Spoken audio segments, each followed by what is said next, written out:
Vamos a ir a Génesis 46, vamos a leer los primeros versículos y vamos a estar hablando de todo el capítulo como hemos hecho las últimas veces, llevando la misma hilaridad del sermón que venimos de hace 8 días. Si trajo su Biblia, ábrala en Génesis 46 para que pueda leerla y pueda estar ahí atento a la lectura. Vamos a ir luego de la introducción, vamos a ir verso a verso para estar mirando cada detalle del pasaje. Dice así la escritura: salió Israel con todo lo que tenía y vino a Beerseba y ofreció sacrificios al Dios de su padre Isaac. Y habló Dios a Israel en visiones de noche y dijo: Jacob, Jacob. Y él respondió: heme aquí. Y dijo: yo soy Dios, el Dios de tu padre, no temas de descender a Egipto, porque allí yo haré de ti una gran nación. Yo descenderé contigo a Egipto y yo también te haré volver, y la mano de José cerrará tus ojos. Se levantó Jacob de Beerseba y tomaron los hijos de Israel a su padre Jacob, a sus niños y a sus mujeres, en los carros que Faraón había enviado para llevarlo.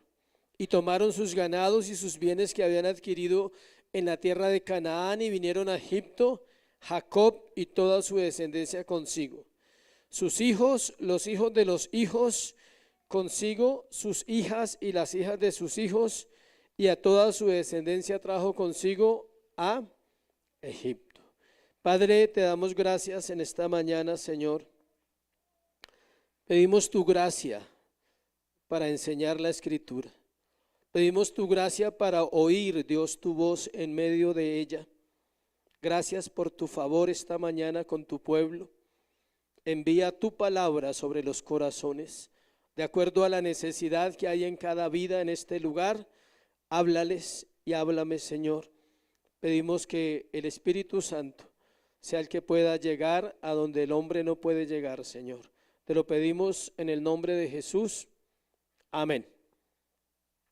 Continuamos la serie de Génesis, como dijimos, vamos a hablar de Dios y el cumplimiento de su propósito. Dios y el cumplimiento de su propósito. La historia de la Biblia, recuerden, es la historia de cada creyente, no es la historia suelta de algunas personas que escribieron y nos dejaron cosas ahí para que nosotros la leamos y entonces aprendamos algunas cosas. No, la historia de la Biblia es la historia del creyente, es la historia suya, es la historia mía, en los personajes bíblicos, mostrando varias cosas. Uno, la naturaleza del hombre, y por otro lado, la soberanía de Dios. El propósito de Dios se cumplirá en todos los creyentes, independiente de lo que pase. No hay nada que pueda impedir que el propósito de Dios se cumpla en una vida que ha sido salva. Cualquier persona que haya venido a la salvación en Cristo debe ser consciente y debe tener fe que el propósito de Dios se va a cumplir. Surge la pregunta: ¿y si no conozco el propósito de Dios para mi vida? Es fácil encontrarlo, está aquí, en la Biblia. Ahí es solo leerla, solo tener una relación con Dios y el propósito se va a ir revelando poco a poco. Hay personas que están luchando con sostenerse en su vida diaria en cuanto a la fe. Lo hablábamos esta mañana. ¿Cómo cuesta orar? ¿Cómo cuesta leer? ¿Cómo cuesta tener disciplinas espirituales? Y para algunos parece imposible. De hecho dicen: no, yo llevo intentando muchos años o he estado tratando de tener el hábito de la oración, el hábito de la lectura, y siempre empiezo, pero ¿qué pasa? No avanzo, o no continúo, o no soy constante. Eso es imposible para nosotros, pero en Dios no hay nada imposible. Él ha establecido que todos aquellos que nacen de nuevo tengan una relación con Él, y Él va a ayudar a esas personas. Él va a poner el querer como el hacer por su buena voluntad. Él va a poner la necesidad de ser necesario en el corazón de nosotros. El asunto es el siguiente: no es que si Dios va a cumplir el propósito o si Dios está en nosotros. El asunto es si nosotros vamos a hacer lo que nos corresponde. Si hay fe en nuestro corazón para hacerlo, si hay fe para esperar, porque la fe es un camino. Y a veces creemos que es solamente orar, leer y pedir. también hay una ¿qué? Una espera que tenemos que vivir. Vamos a entrar al capítulo para ir mirando detalle a detalle, versículo a versículo, como siempre. Pero antes de eso debemos saber que el capítulo 46 de Génesis, que es el que vamos a mirar hoy, está cargado de esa temática que le estoy diciendo. Por eso el tema se llama ¿cómo? Dios y el cumplimiento, o Dios cumple su propósito. Él está cumpliendo el propósito en la vida de Jacob, está cumpliendo el propósito en la vida de José, está cumpliendo el propósito en toda la familia. Usted lo vamos a ver, hoy vamos a ver toda la familia de Jacob. Él lo está haciendo, y escuche, ese cumplimiento no dependía de Jacob, no dependía de José, dependía de una soberanía poderosa y absoluta del Señor. Hoy vamos a dejar de lado a José por un instante y vamos a iniciar la historia con otro protagonista llamado ¿qué? Jacob. Dejamos a Jacob hace 24 años, no hablamos de Jacob como personaje central del tema. Hace 24 años él levantó un altar y hace 24 años no sabemos qué es la vida de él, escasamente por encima. Sabemos que está dolido, que cree que su hijo está muerto, sabemos que su vida siguió allá en Canaán, pero la Biblia se centró desde el capítulo 37 hasta ahora en la vida ¿de quién? De José. Capítulo 35 nos da el último registro de Jacob y ahorita lo vamos a mirar. Jacob tiene 130 años a esta altura. La última vez que salió de la tierra de su padre tenía 76, han pasado 54 años de proceso. Por eso más adelante le dice a Faraón que tiene 130 años y que han sido días malos y difíciles. 54 años de quebrantamiento para llegar acá. Pero no se asuste que usted no va a vivir más de 100 años, entonces no va a necesitar 54 para ser quebrantado. Quizás Dios lo haga en un tiempo menor con nosotros. Él ha revivido, ¿se acuerda que vimos? Él ha revivido. Mire el versículo 28 del capítulo 45 para conectar la historia.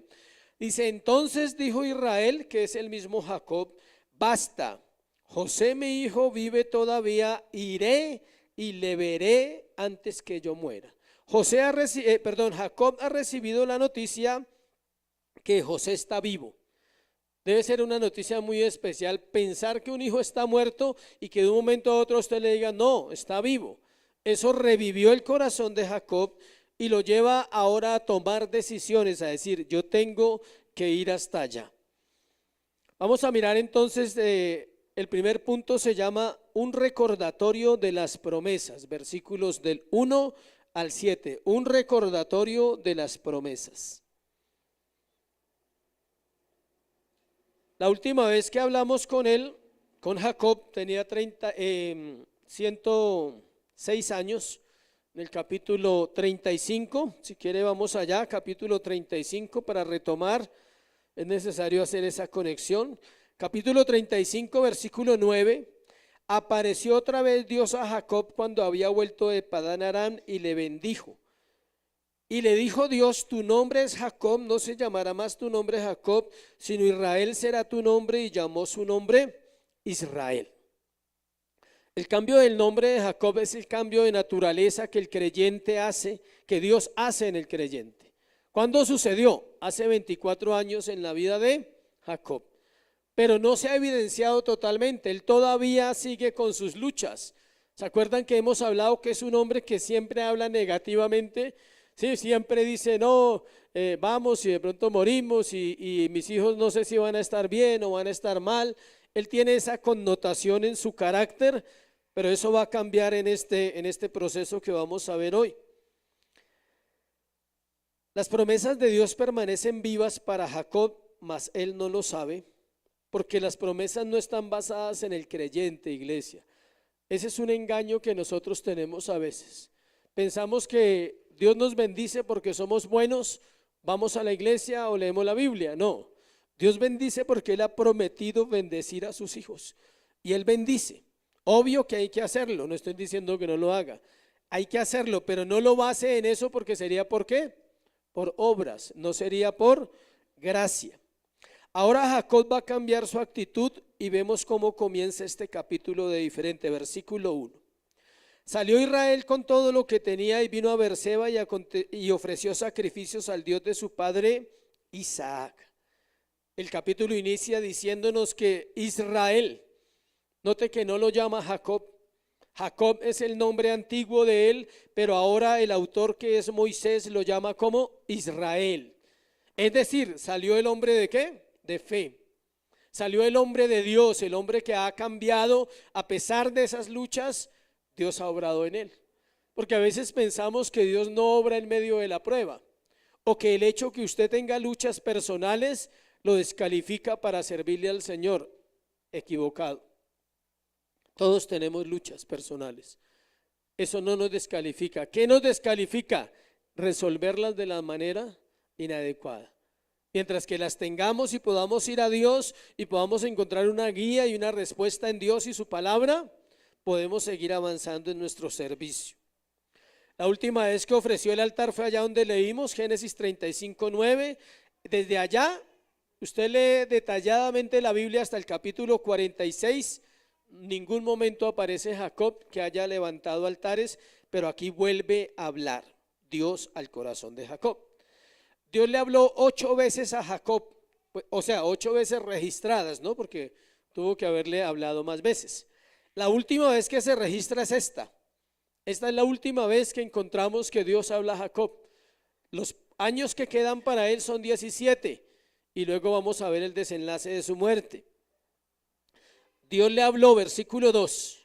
Habló Dios a Israel en visiones de noche y dijo: Jacob, Jacob. Y él respondió: ¿qué? Heme aquí. Moisés usa en su relato un versículo donde hay 2 nombres. Él habló de Israel, habló Dios a Israel en visiones de noche, pero luego dice que Dios le habló a Israel, pero lo llamó ¿qué? Jacob, Jacob. Y él respondió ¿qué? Heme aquí. Los que saben y los que estudian dicen que aquí hay algo especial, y es que Dios está exhortando a Jacob, está llamando la atención. Podríamos decir que le dice: Jacob, Jacob, ¿hace cuánto no nos veíamos? ¿Sí? Porque Jacob hace mucho tiempo tal vez no buscaba al Señor. ¿Y en qué se basa esa interpretación, o por qué podemos decir que es así? Porque hay muchos casos donde la Biblia usa esos 2 nombres para exhortar. Casi siempre es para exhortar, muy rara vez se usa para otra cosa. Dice que la Biblia habla, por ejemplo, dice en Génesis 22:11, Abraham, Abraham. También dice en Samuel 3:10, Samuel, Samuel. Y hay un hombre muy famoso para nosotros que le llamaron la atención. ¿Quién era? Simón, Simón. Es Pedro. Hay otra mujer que Dios la llama 2 veces porque estaba muy ocupada haciendo oficio. ¿Quién era? Marta, Marta, turbada está tu corazón, dice. Entonces, cuando Dios usa el nombre de una persona 2 veces es porque le está diciendo: hay algo que tienes que arreglar, hay algo que no está funcionando bien. En este caso le está hablando a Jacob y le está diciendo: Jacob, Jacob. O sea, empieza otra etapa de la vida de él. Es un término que se usa mucho en la Biblia, aunque no le ponemos cuidado. Saulo, Saulo, ¿por qué me persigues? Cuando Dios se revela a Pablo, le dice Saulo, y lo llama siempre por el nombre antiguo: Simón, Simón. Ese es Pedro. Saulo, Saulo es Pablo, y hay muchos más ejemplos. Hay otra frase que Dios usa, o el Señor usa, sobre todo el Señor Jesucristo en el Nuevo Testamento, y es: de cierto os digo. Es como cuando usted le diga: mira, le aseguro que es así, se lo aseguro. O sea, no hay error en eso, es así, así van a ser las cosas. Son afirmaciones de Dios para su pueblo. Pero lo otro, esta parte es más bonita. El mismo Jesús usó ese modelo cuando dijo que: Dios mío, ¿por qué me has desamparado? ¿Por qué estás tan lejos de mí? Es un momento de angustia del Cristo en la cruz del Calvario, y él usa las 2 palabras y así sucesivamente, dando a entender esto, que puede ser un momento muy importante o un momento de reprensión o un momento de ¿qué? Confirmación. Eso quiere decir las dos veces que le llama Jacob y lo llama con su nombre antiguo, recordándole, diciéndole: hoy te voy a recordar muchas cosas, Jacob. Hoy quiero recordarte las promesas que yo te he hecho. Versículo 3. Dijo: yo soy Dios. Ese es uno de los nombres de Dios, yo soy. El Dios de tu padre, no temas de descender a Egipto, porque allí yo haré de ti ¿qué? Una gran nación. Ahí están las promesas que le había hecho a Abraham, a Isaac. Le dice: no tema. ¿Por qué tiene que ser guiado por Dios para esa decisión? Porque resulta que su abuelo, Abraham, su padre, Isaac, habían descendido a Egipto en otros tiempos y no les fue muy bien. Ambos cometieron faltas cuando descendieron ¿a dónde? A Egipto. Entonces él está asegurándose diciendo: José está en Egipto, pero por eso le dice: Jacob, Jacob, recuerda tu vida. Y él recuerda a su abuelo y dice: mi abuelo descendió y le tocó decir que mi abuela era hermana para evitar cosas y tuvo problemas allá con el faraón. Mi padre también descendió y también tuvo problemas. Entonces él quería descender sin problemas, como nos gusta a nosotros. Él quería ir a Egipto, pero no tener ¿qué? Luchas, lo cual es imposible. Pero él estaba haciendo lo correcto en este caso.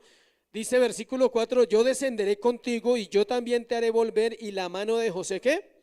Cerrará tus ojos. Hay 4 cosas en esa promesa para los que les gusta anotar. 1, yo soy el Dios de tu padre. Le está recordando que es el Dios de Abraham y el Dios de Isaac. 2, le dice: no tema descender. Es otra promesa. Descienda. 3, le dice: yo voy con usted. Y 4, le da una promesa espectacular. Le dice: José va a estar con usted el día que usted muera. Bueno, dice ese regalo para Jacob. Lleva 20 y pico de años sin ver a su hijo, a su amado hijo. Es el hijo de su corazón. Y ahora Dios le dice: tranquilo, que nunca más se van a volver a separar. Qué seguridad tan tremenda la que nosotros tenemos en la palabra, en las promesas de Dios. Tal como está escrito, así como usted lo lee en esos 2 versículos, así sucede hasta que termina Génesis en los próximos 4 capítulos. Exactamente como Dios le dijo a Jacob, así mismo sucedió. La promesa que José cerraría sus ojos era un regalo para Israel, y el hecho que dice que le haría volver se cumple. Note la parte donde dice, y yo haré de ti una gran nación, dice, y yo descenderé contigo a Egipto, y yo también te haré ¿qué? Volver. Acompáñeme a 49:33. Porque Jacob muere en Egipto, pero es traído y enterrado ¿dónde? En Canaán. Tenía que ser enterrado en la tierra prometida. 49:33 dice: cuando acabó Jacob de dar mandamientos a sus hijos, encogió sus pies en la cama y expiró, y fue reunido con sus padres. Ahí muere Jacob. Y en capítulo 50 del 1 al 13, ahí está la respuesta cuando José lo lleva otra vez de vuelta ¿a dónde? A Canaán. Él lo lleva a Canaán porque tiene que cumplirse la palabra que Dios le había dicho, que él debía estar ¿dónde? En la tierra prometida. Por eso dicen que nadie se muere en la víspera, ¿no? Todos morimos el día que corresponde y vamos a morir en el lugar que Dios dijo que íbamos a morir, y vamos a ir al lugar que ya está determinado para nosotros desde antes de la fundación del mundo. Versículo 5 de 46, de Génesis 46. Se levantó Jacob de Beerseba y tomaron los hijos de Israel a su padre Jacob y a sus niños y a sus mujeres en los carros que Faraón había enviado para llevarlo. Este es el inicio del viaje a Egipto de Israel con toda su descendencia. Nadie quedó por fuera. Note que todos los hijos de él van a estar ahí. Ahorita vamos a mirar la descendencia de Jacob. Habla de hijos, habla de hijas, habla de mujeres y habla de hijos de los hijos. Es decir, ¿de qué? Nietos. Pero hay detalles que me gustan de la Biblia, es que hay bisnietos también. Ahorita vamos a ver que por ahí hay uno que otro bisnieto ya. El hijo mayor de Jacob tiene aproximadamente 54 a 55 años, que es Rubén. El hijo menor de Jacob tiene 23 o 24 años, que es Benjamín. O sea que los demás están entre esas edades, entre 24 a 54 más o menos.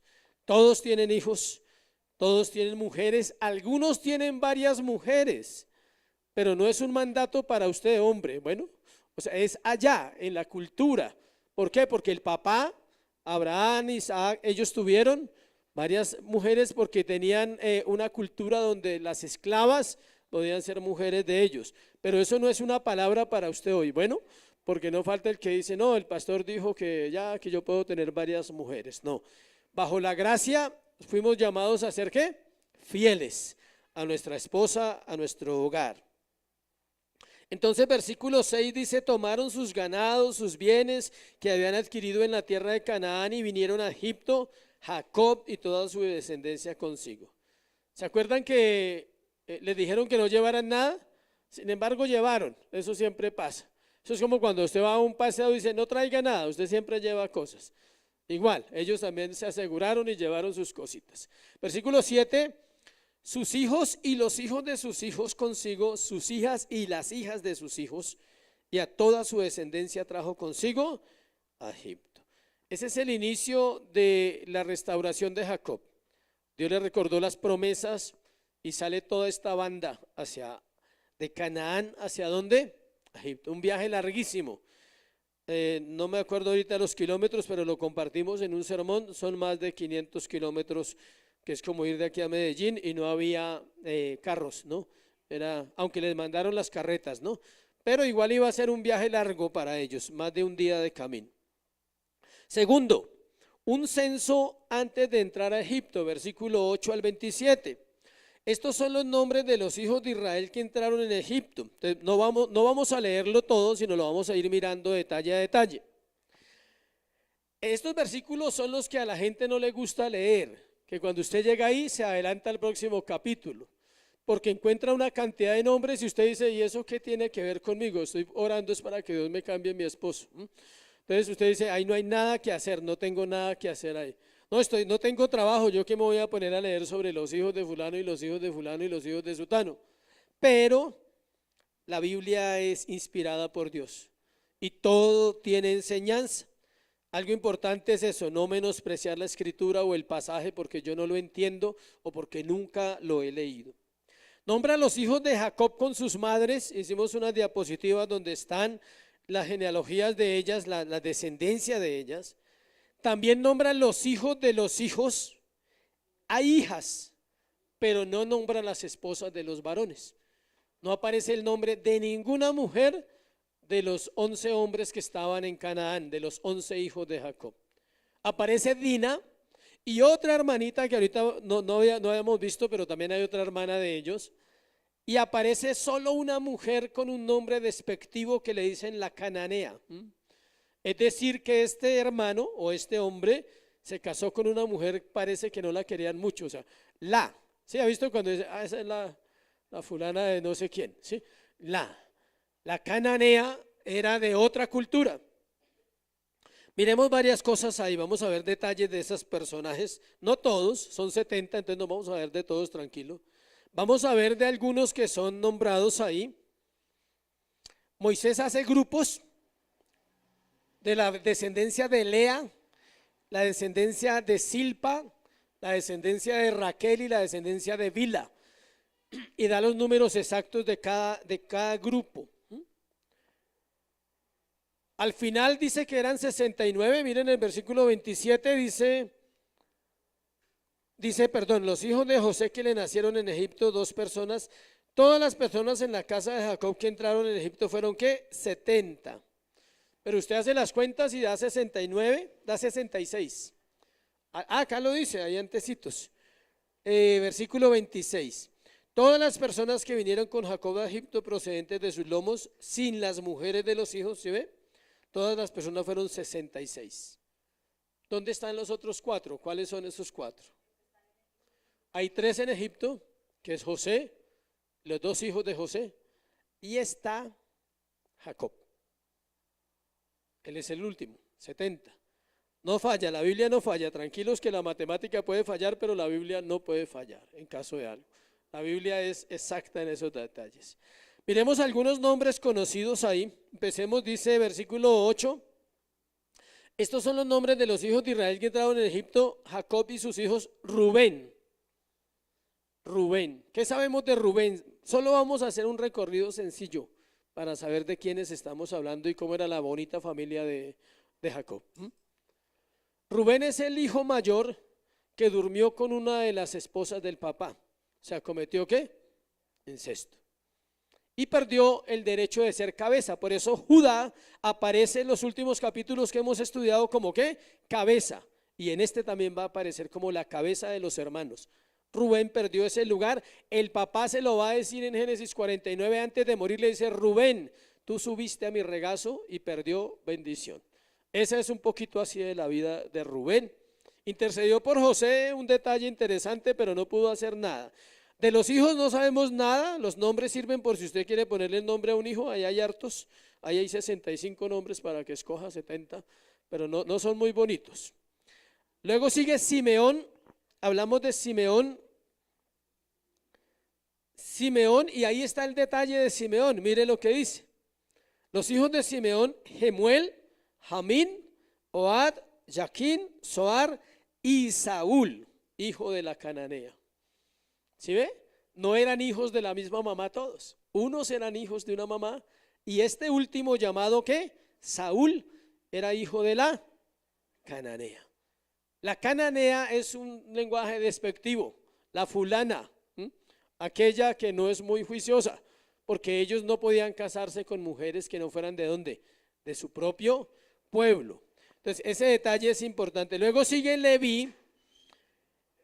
Simeón y Leví fueron los que mataron, escuche, a los hombres de Siquén. Eran asesinos, habían cometido una masacre. Acompáñenme a 34:30. 34:30. 34:30. 34:30 dice: entonces dijo Jacob a Simeón y a Leví: me habéis turbado con hacerme abominable a los moradores de esta tierra. Ellos mataron a todos los hombres de Siquén. Esos dos hermanos eran matones, asesinos. Habían matado muchos hombres, engañadores igual al papá. La cita para comprobar lo que hizo Rubén está en Génesis 35:22, que se me pasó, donde dice que durmió con, ya leámoslo mejor dicho para que quede la información completa. 35:22, aconteció que cuando moraba Israel en aquella tierra, fue Rubén y durmió con Bila, la concubina de su padre, lo cual llegó a saber Israel. Ahora bien, los hijos de Israel fueron 12, o sea, ahí la embarró Rubén. Sigamos, tenemos a Judá, espectacular la historia de Judá. Lo último que sabemos de él, esta es una familia particular, ¿no? De periódico, cada cosa es de periódico. ¿Durmió con quién? Ustedes lo saben, ¿por qué no lo dicen? Con la nuera, con Tamar. Ella se disfrazó de prostituta, lo engañó, durmió con él y luego fue confrontado por su pecado y empezó un proceso de restauración. Génesis 38, devuélvase ahí, versículo 7. Eso lo predicamos hace poco, 38:7, la historia de Judá. Dice: y el primogénito de Judá, fue malo ante los ojos de Jehová y le quitó Jehová la vida. Versículo 10 dice que Dios le quitó 2 hijos. ¿Se los quitó quién? Dios. Léalo, 38:7 y 38:10. Y mató Dios a fulano y le quitó la vida a fulano. O sea, es un hombre que no la tuvo fácil. Dios le quitó 2 hijos a Judá. Y luego dice que hasta ahí llegan los hijos de Lea. De los otros no hablamos porque no hay mucho que hablar, pero también nombra a Dina. Señora, no hay mucho que hablar de ellos. Los hijos de Judá, están los hijos de Isaacar, están los hijos de Zabulón. Y versículo 15, estos fueron los hijos de Lea, los que dio a luz a Jacob en Padán Aram. Además está Dina, la hija. Son 33 personas.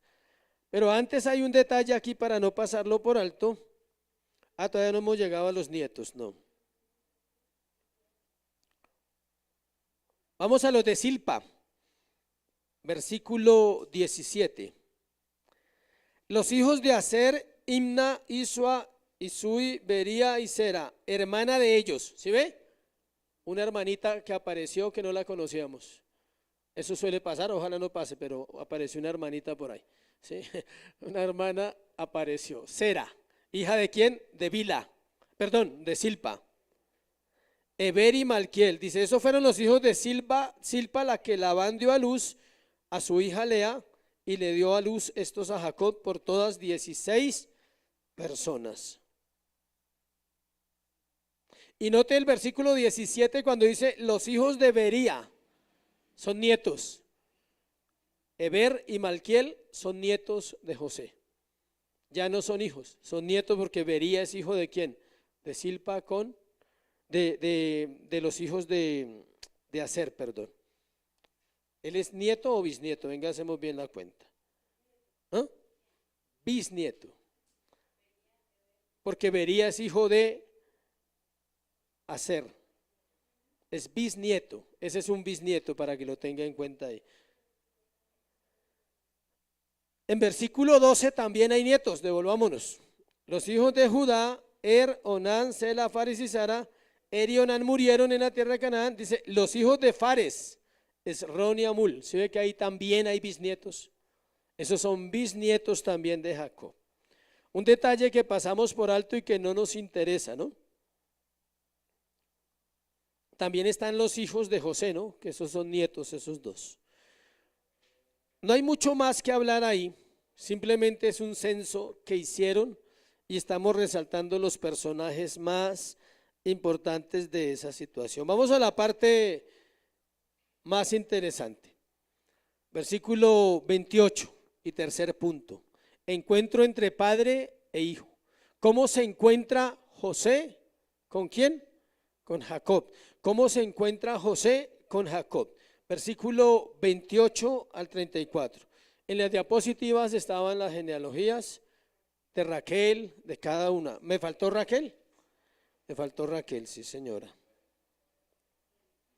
Devolvámonos un poquito antes de pasar ahí. Los hijos de Raquel, mujer de Jacob, José y Benjamín. Recuerde que José no está en Canaán. ¿Dónde está? En Egipto.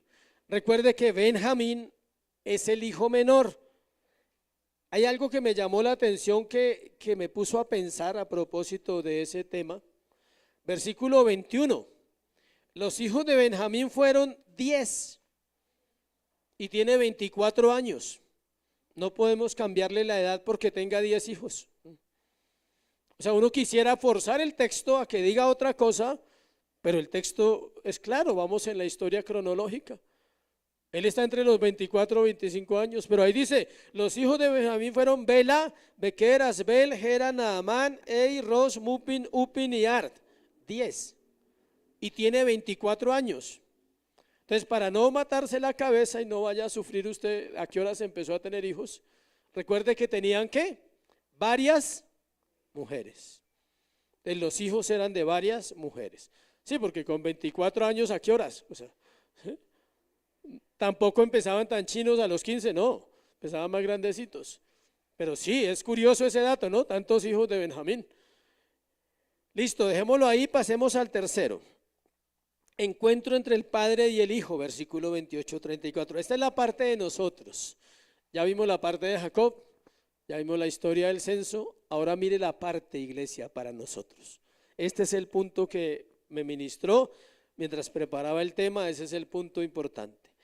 El día esperado por José ha llegado, su fe siendo consumada porque está viendo que vale la pena confiar en Dios y no desmayar.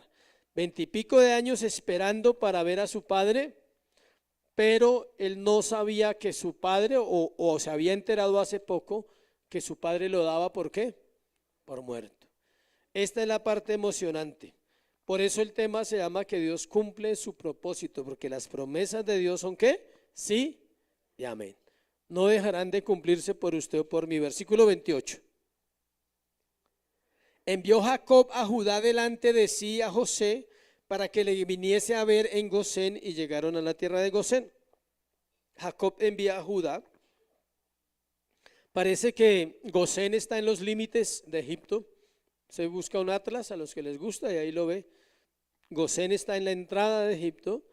Y Jacob manda a Judá para que traiga a José y se encuentren en ese punto. Y vemos que Judá es cabeza de la familia, es el principal. Está haciendo la tarea de cabeza como lo vimos. Rubén no está en ese lugar donde debería estar. Y viene la emoción de José. José unció su carro y vino a recibir a Israel su padre en Gosén, y se manifestó a él y se echó sobre su cuello y lloró sobre su cuello largamente. José no podía esperar. Yo creo que apenas vio a Judá, dijo, llegaron. Yo creo que no alcanzó ni a darle la razón. O sea, unció su carro, es decir, lo enganchó. Él estaba en un lugar estratégico, él estaba a la espera de la noticia, porque obvio que siendo el segundo hombre más importante del reino de Egipto, él sabía que ellos ya venían en camino y él no espera. Dice uncir o unció el carro, es que lo enganchó al caballo, o sea, ya tenía lista la carreta para salir a encontrarse con su padre. La palabra uncir significa atar o enganchar, en ese caso a los caballos que estaban ahí listos. José estaba esperando la noticia, no iba a esperar a que Judá lo llevara. Él conocía el camino para llegar al Padre. Esa es la pregunta, iglesia. ¿Conoces el camino para llegar al Padre? Solo hay uno, se llama Cristo. Juan 14:6. Yo soy el camino, yo soy la verdad, yo soy la vida. Nadie viene al Padre si no es por mí. La pregunta, ¿tú estás listo como José? ¿Esperando al Padre? ¿Tú estás listo para salir al encuentro con el Padre? Y la otra pregunta, ¿conoces el camino de regreso a casa? Porque nosotros no somos de este mundo, dice la Escritura. Nosotros venimos a este mundo a vivir para cumplir un propósito, y es glorificar a Dios, pero un día vamos a volver a nuestra tierra, a nuestra casa celestial, que es Dios y el cielo de Dios y la casa de Dios, y tenemos que conocer ¿qué? El camino. La pregunta es, ¿conoces el camino? O al menos sabes quién es el camino, no cuál. No es cuál es el camino. El cuentico de que todas las religiones llevan a Dios solamente es una herejía más del humanismo y de la religión. Solo hay un camino que se llama ¿qué? Cristo. Él lleva a Dios. Qué escena tan conmovedora, un abrazo entre padre e hijo. Un padre que cree que su hijo ha muerto y un hijo que ha muerto para volver a su padre. Le repito, un padre que cree que su hijo ha muerto y un hijo que ha muerto para volver a ver a su padre. José tuvo que morir a sí mismo en un proceso de 20 y pico de años de trato, de silencio, de paciencia, en la cárcel, vendido por sus hermanos, encarcelado, acusado de abuso, y ahora está en el trono gobernando. El gran señor egipcio se vuelve un muchacho ante su padre hebreo, se desbarata.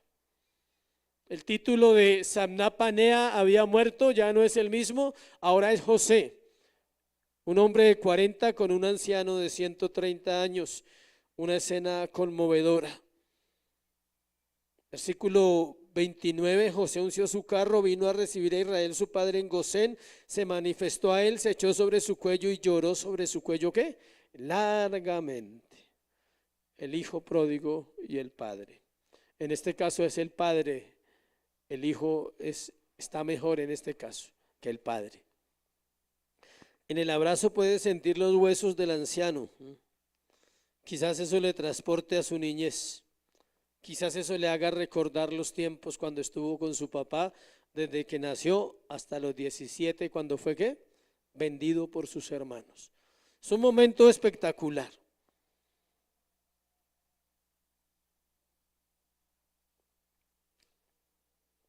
Hay una certeza en el corazón de Jacob impresionante de algo que acabamos de leer en los primeros versículos. ¿Se imagina cómo abrazó Jacob a José y viceversa? Pero piense en Jacob diciendo, nunca más nos volveremos a separar. Dios me dijo que tú cerrarías mis ojos y nunca más nos volveremos a separar, hijo. Jamás se iban a volver a separar. Esos 17 años están registrados que él estuvo con José. Versículo 30. Entonces Israel dijo a José, muera yo ahora, ya que he visto tu rostro y sé que aún vives. Muera yo ahora. Son palabras fuertes de Jacob. Él no puede creer que está pasando lo que está pasando. Moisés usa los dos nombres del patriarca en unas ocasiones Jacob, en otras Israel, para mostrar la conmoción de sus emociones. Jacob recuerda todo su pasado, Israel ve todo su futuro. ¿Sí me estoy explicando? El hombre viejo recuerda el dolor, la tristeza, la miseria, todo lo que ha vivido. El hombre viejo es el que recuerda. El hombre nuevo mira a Cristo y se proyecta y dice, en Él hay esperanza para mi vida. En Él es mi roca, Él es mi fortaleza. Por eso usa los dos nombres a propósito. Unas veces lo llama Jacob, otras veces lo llama Israel, porque está viviendo toda la vida del patriarca, está pasando en ese momento. Los últimos 54 años que lleva de proceso. Versículo dice que está mostrando el corazón de nosotros también, la doble naturaleza, que era lo que les expliqué ahí.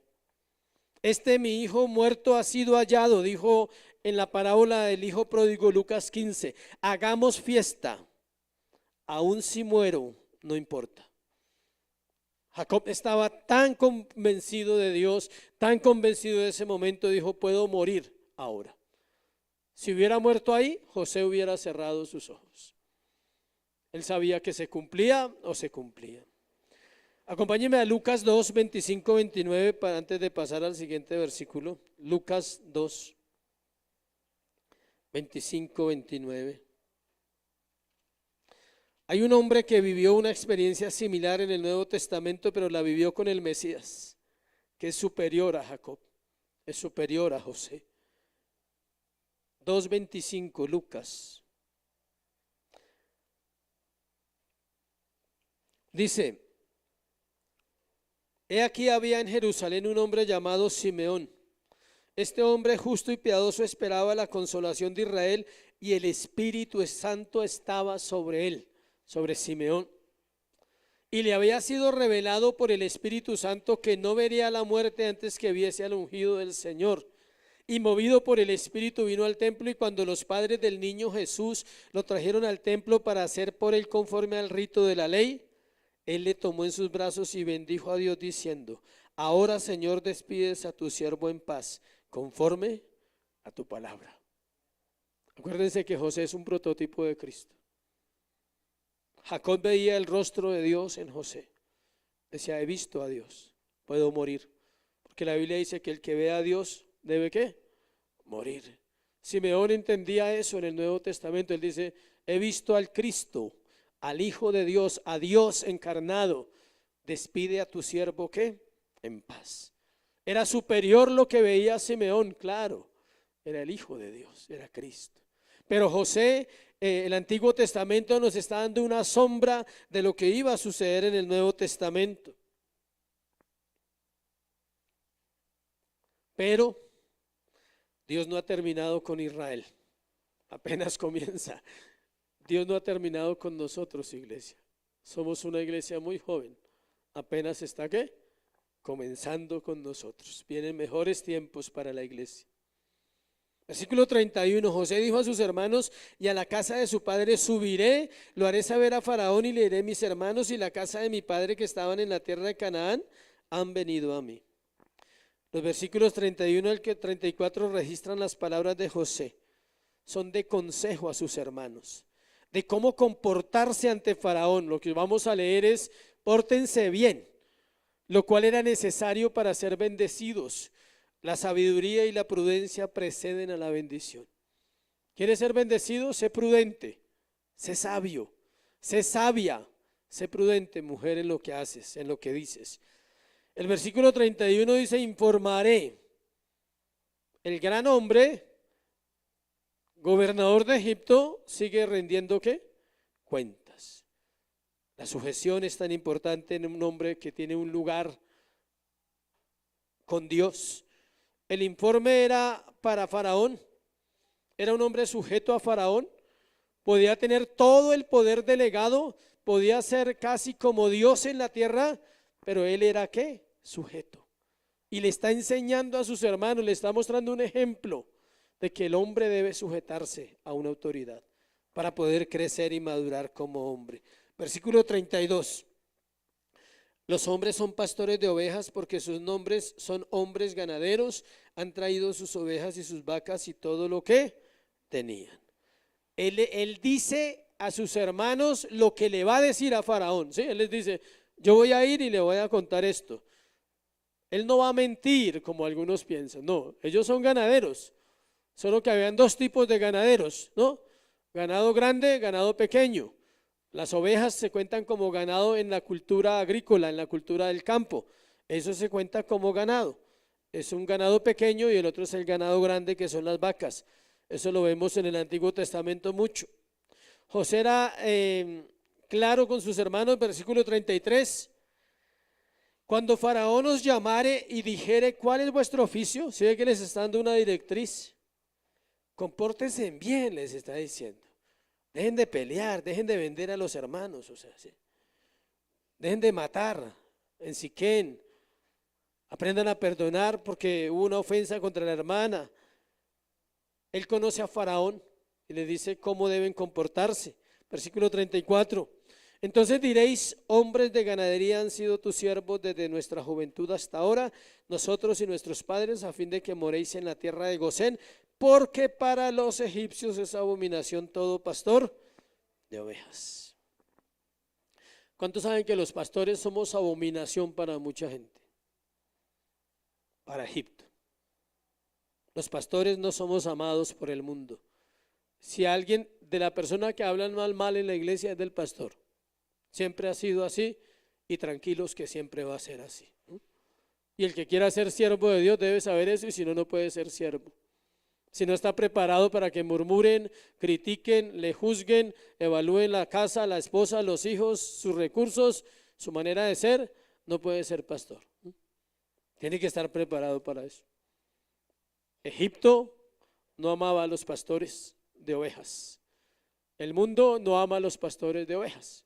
Pero los egipcios no gustaban de los pastores de ovejas. ¿Por qué? Hay una razón allá en el momento cultural, la que les compartí es la razón espiritual, pero resulta que ellos tenían ganado grande. Las vacas eran muy importantes para ellos, de hecho era un dios. Entonces ellos adoraban el ganado, pero grande, las vacas. Ellos no criaban ovejas, no tenían. Fuera de los pueblos de Egipto sí había. La cultura era diferente a la de los hebreos. Escuche, pero Dios puede bendecir en medio de cualquier lugar. El propósito de Dios se cumplió en Israel al ser llevado a Egipto para ser ¿qué? Bendecido. Aclaro, no estoy diciendo que se vaya el mundo para ser bendecido. Es un contexto exactamente cultural allí. Cerramos. Aplicaciones para tu vida y para la mía en esta semana. ¿Estás viviendo una vida con propósito verdadero? O hágase otra pregunta. ¿Conoce usted cuál es su propósito? Si no conoce el propósito, pues muy difícilmente va a llevar una vida con propósito. Usted lleva una vida normal, lo enseñan en los colegios, ¿no? La vida normal de las matas. ¿Cuál es? Nacer, crecer, reproducirse y morir. Los hombres viven así, muchas mujeres y muchos hombres han pasado la existencia así. Nacen, crecen, tienen una familia, unos hijos y se mueren. No hicieron nada más en la tierra. Nunca influenciaron a nadie, nunca vivieron una vida con propósito, una vida que valiera la pena, que dijera, puedo morir porque te he visto. Lo que dijo Jacob a José. Puedo morir porque estoy seguro que el Señor es mi descanso. ¿Tú podrías morir hoy? Hazte esa pregunta. ¿Qué pasaría si tú mueres hoy, domingo? ¿Dónde iría tu alma? Esa es la pregunta más importante. Y si estás seguro puedes decir, Señor, bienvenida sea la muerte cuando tú quieras, Padre. Estoy listo. Esa es la oración del creyente que está muerto. Dice, no hay nada que perder, no voy a morir. ¿Voy a qué? A vivir, voy a entrar en la eternidad. Pastor John MacArthur dice eso. Dice, si un día alguien me mata, quiero que le agradezcan. ¿Por qué? Porque me hizo un favor muy importante. Necesitaba llegar allá pronto. Eso es un pensamiento loco, como son los pensamientos del Evangelio. ¿Estás inscrito en el libro de la vida? Piensa en eso. No por la oración de fe, no, aclaramos que no, gracias al Señor fuimos libres. No compartimos ni oración de fe ni llamados al frente, no. La gente se salva, ¿por qué? Por el poder del Evangelio, por el poder de la palabra, por la obra del Espíritu Santo en el corazón de un pueblo que Él llama y lo salva, lo regenera, lo justifica, lo santifica, lo glorifica. Esa es la doctrina de la salvación. Entonces, ¿estás inscrito en el libro de la vida porque estás seguro de tu salvación? Medita en eso. Y finalmente, ¿conoces a Dios? Que es una pregunta muy amplia. Una cosa es creer en Dios, que si aquí hay 50 personas o 40, todos creemos en Dios, y si no, usted no estaría buscando algo en el Señor. Así se uno diga que no, lucha con ese pensamiento. Uno dice, parece que sí hay uno por ahí. El ateo no existe, eso es una falacia, es una mentira de la cultura, de la sociedad, de la academia, de las universidades, de la ciencia. No hay ateos. El ateo es un hombre rebelde que no quiere creer en Dios porque ama su vida y ama su pecado, punto, no es más. ¿Por qué no existe el ateísmo? Porque el ateísmo, el significado de ateo es no creo en nada. Y ellos creen en algo. ¿Saben qué creen? En sí mismos. Y ellos creen que Dios no existe, y eso ya hace una creencia. El solo hecho que un hombre o una mujer diga Dios no existe, ya cree. ¿Qué cree? Que Dios no existe. Amén. Oremos. Padre, gracias por esta mañana.